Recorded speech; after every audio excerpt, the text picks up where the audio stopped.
لڑکے والے لڑکی والوں کو پیغام دے سکتے ہیں نہیں؟ سب میرا تو لڑکا ہے، میں کیوں جاؤں لڑکی والے کے گھر؟ میرا لڑکا بزنس مین ہے، میرا لڑکا قابل ہے، میرا لڑکا سرکاری سروس کر رہا اور اتنا لاکھوں روپیہ کماتا، میں لڑکی والے کے ہاں جاؤں گا تو ناک کٹ جائے گی؟ نہیں، اللہ کے نبی جناب محمد رسول اللہ صلی اللہ علیہ وسلم نے حضرت ابو بکر صدیق سے فرمایا، اے ابو بکر، میں آپ کی بیٹی عائشہ سے نکاح کرنا چاہتا ہوں۔ اور کیجئے بخاری شریف کی حدیث، اللہ کے نبی نے کس سے کہا؟ حضرت ابو بکر سے کیا کہا؟ اے ابو بکر، میں تمہاری بیٹی عائشہ سے نکاح کرنا چاہتا ہوں۔ اس پر حضرت ابو بکر نے کیا کہا؟ اے اللہ کے نبی، آپ میرے بھائی ہیں۔ اے اللہ کے نبی، ہماری اور آپ کی عمر تقریباً ایک جیسی ہے، 1-2 سال کا فرق ہے، آپ ہمارے بھائی جیسے ہیں۔ عائشہ آپ کی بھتیجی ہوئی، عائشہ آپ کی بھتیجی ہوئی۔ تو اللہ کے نبی نے اس کے جواب میں کیا فرمایا؟ اے ابو بکر، انت اخی فی دین اللہ و کتابہ ولی حلال۔ اے ابو بکر، تم اللہ کے دین میں اور اس کی کتاب میں میرے بھائی ہو، یعنی شریعت کی نظر میں، اسلامی نقطہ نظر سے تم میرے بھائی ہو، یعنی اللہ کی کتاب اور دین کے اعتبار سے تم میرے بھائی ہو۔ رہا عائشہ کا مسئلہ تو ولی حلال، عائشہ میرے لیے حلال ہے، یعنی ہمارا آپ کا کوئی خون کا رشتہ نہیں ہے، ہاں دینی اعتبار سے، شریعت کے اعتبار سے ہم آپ بھائی بھائی ہیں، دینی بھائی، اللہ کی کتاب کے اعتبار سے، قرآن کے اعتبار سے ہمارا بھائی بھائی ہیں، لیکن دودھ کا رشتہ نہیں، خون کا رشتہ نہیں، اس لیے عائشہ میرے لیے حلال ہے۔ جب اللہ کے نبی نے ابو بکر سے یہ کہا تو حضرت ابو بکر صدیق نے اپنی بیٹی کا نکاح محمد رسول اللہ سے کر دیا۔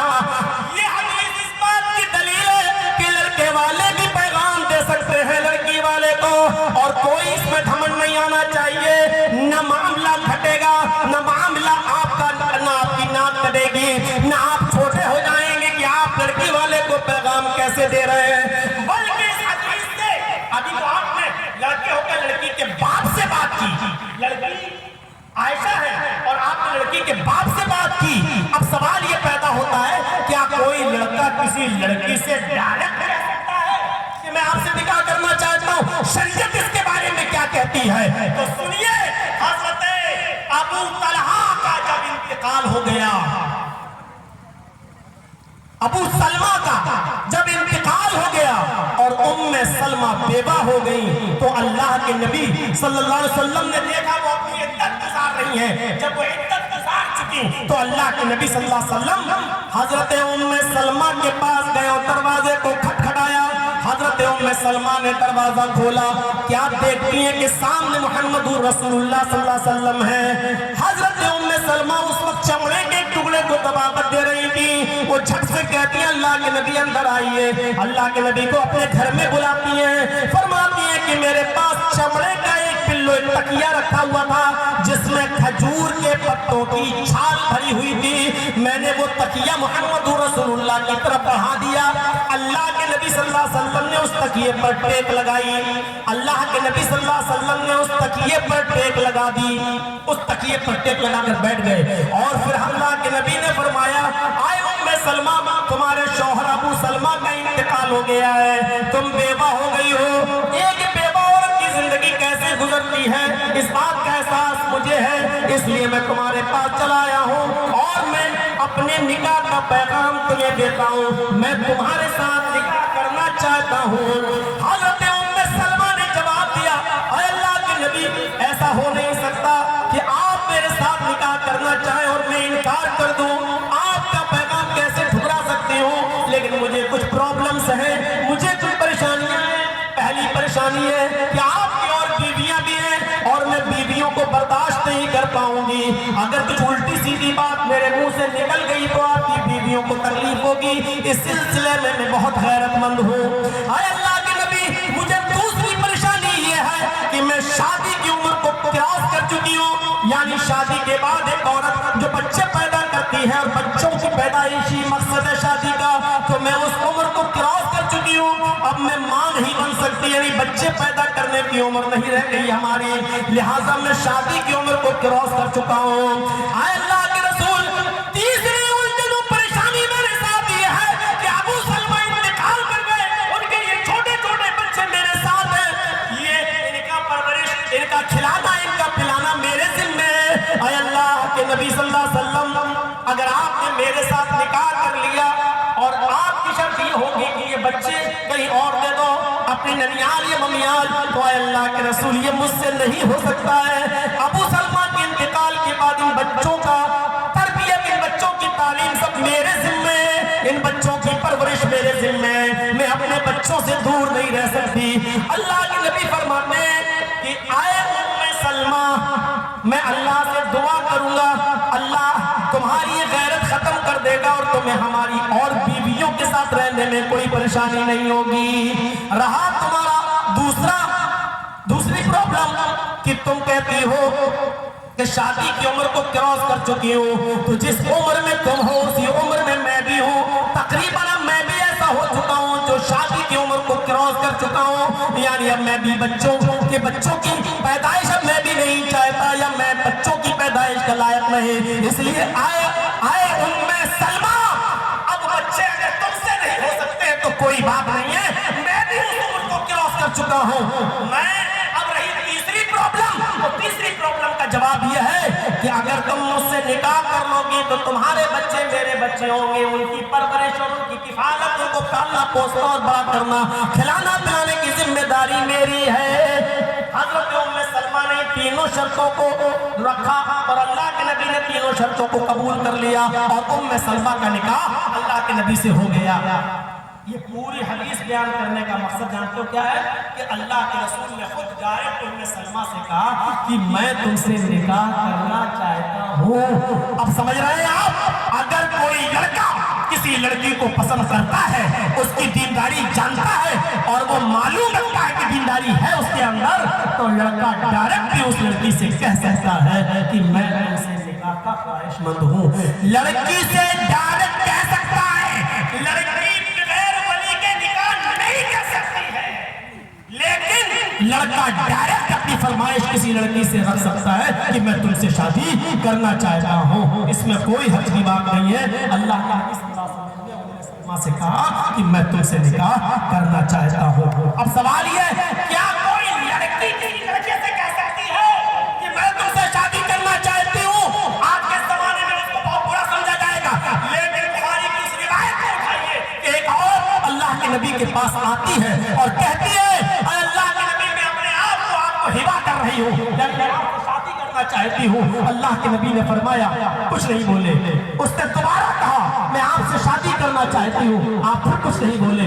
اس نے تیسری بار کہا، آپ پھر خاموش رہے۔ ایک صحابی وہیں بیٹھے تھے، اللہ کے رسول وہ بار بار کہہ رہی ہے نکاح کرنا چاہتی ہوں اور آپ خاموش ہیں۔ اگر آپ کو نہیں کرنا ہے تو منع کر دیجیے، میرے ساتھ کرا دیجیے، مجھے ضرورت ہے۔ بخاری کتاب النکاح، آپ کو ضرورت نہیں تو میرے ساتھ کرا دیجیے۔ اللہ کے نبی صلی اللہ علیہ وسلم نے فرمایا، ٹھیک ہے میں تو نہیں کر سکتا ہوں، میری کافی کئی بیویاں ہو چکی ہیں، اب مجھے ضرورت نہیں ہے، لیکن تم کرنا چاہتے ہو؟ ہاں۔ آپ نے اس عورت سے پوچھا، کیا تم اس کے ساتھ شادی کرو گی؟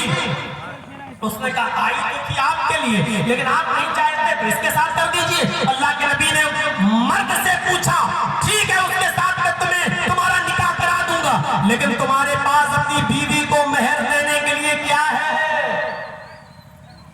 یہاں جب شادی کی بات چلتی ہے تو کہتے ہیں لڑکے کو دینے کے لیے کیا ہے؟ ایک موٹر سائیکل ہے کم سے کم۔ سب سے چھوٹا نکاح ہمارے بہار کے سرزمین پر یہ ہوتا ہے، کم سے کم ایک موٹر سائیکل۔ یہ سب سے چھوٹا بھکاری ہے، اور جو اس کے ساتھ زمین مانگے، جائیداد مانگے، لاکھوں روپے مانگے، وہ تو انٹرنیشنل بھکاری ہے۔ یہ سب سے چھوٹا بھکاری ہے جو کم سے کم ایک موٹر سائیکل مانگتا ہے۔ اللہ کے نبی نے اس عورت سے نہیں کہا کہ تمہارے پاس کیا ہے اس کو دینے کے، جبکہ وہ صحابی اتنے غریب تھے، آگے آنے والی حدیث بتا رہی ہے کہ ان کی غربت کا حال، کہ وہ کتنے غریب تھے۔ کہا اللہ کے نبی نے اس آدمی سے، صحابی سے، تمہارے پاس اپنی بیوی کو مہر دینے کے لیے کیا ہے؟